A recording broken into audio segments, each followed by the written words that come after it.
বিগত কিছুদিন পূর্বে ধলাই জেলার নালকাটা এলাকায় 82 মাইল প্রপার এসটি বয়েজ হোস্টেলে দশম শ্রেণীর ছাত্র জেকিম মারাকের আত্মহত্যার ঘটনায় চাঞ্চল্য ছড়িয়ে পড়ে। ছাত্রের আত্মহত্যার সঠিক কারণ এখনো স্পষ্ট নয়। পরিস্থিতি মূল্যায়নের জন্য শুক্রবার হোস্টেল পরিদর্শনে যান রাজ্যের জনজাতি কল্যাণ মন্ত্রী বিকাশ দেববর্মা। তার সঙ্গে ছিলেন এমডিসি বিদ্যুৎ দেববর্মা এবং ট্রাইবাল ওয়েলফেয়ারের অফিসাররা।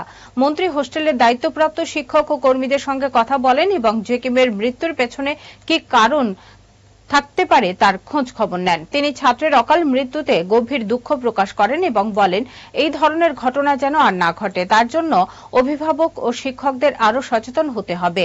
এদিন মন্ত্রী Bikash Debbarma 82 mile proper ST girls hostel এবং 82 mile residential English medium school হোস্টেলও পরিদর্শন করেন। তিনি হোস্টেলগুলির বিভিন্ন সমস্যা খতিয়ে দেখেন এবং সমস্যা সমাধানে দ্রুত পদক্ষেপ নেওয়ার জন্য হোস্টেল কর্তৃপক্ষ ও সংশ্লিষ্ট ট্রাইবাল ওয়েলফেয়ার অফিসারদের নির্দেশ দেন।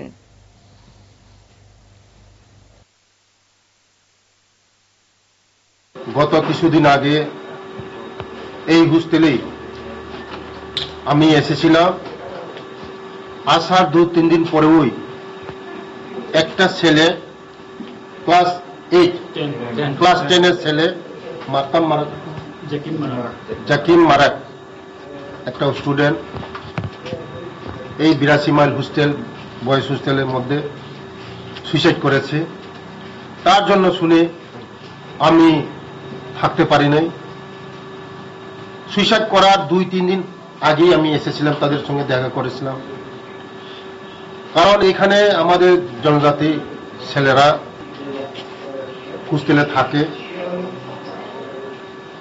থাকে মতলব তাদের ভবিষ্যৎ গড়ার জন্য, দেশ গড়ার জন্য, জাতি গড়ার জন্য, নিজে প্রতিষ্ঠিত হওয়ার জন্য এই হোস্টেলে থাকে। হোস্টেলে যদি থাকে ছেলে মেয়েরা ভালো পড়াশোনা হয়, শিডিউল মতন পড়াশোনা হয়।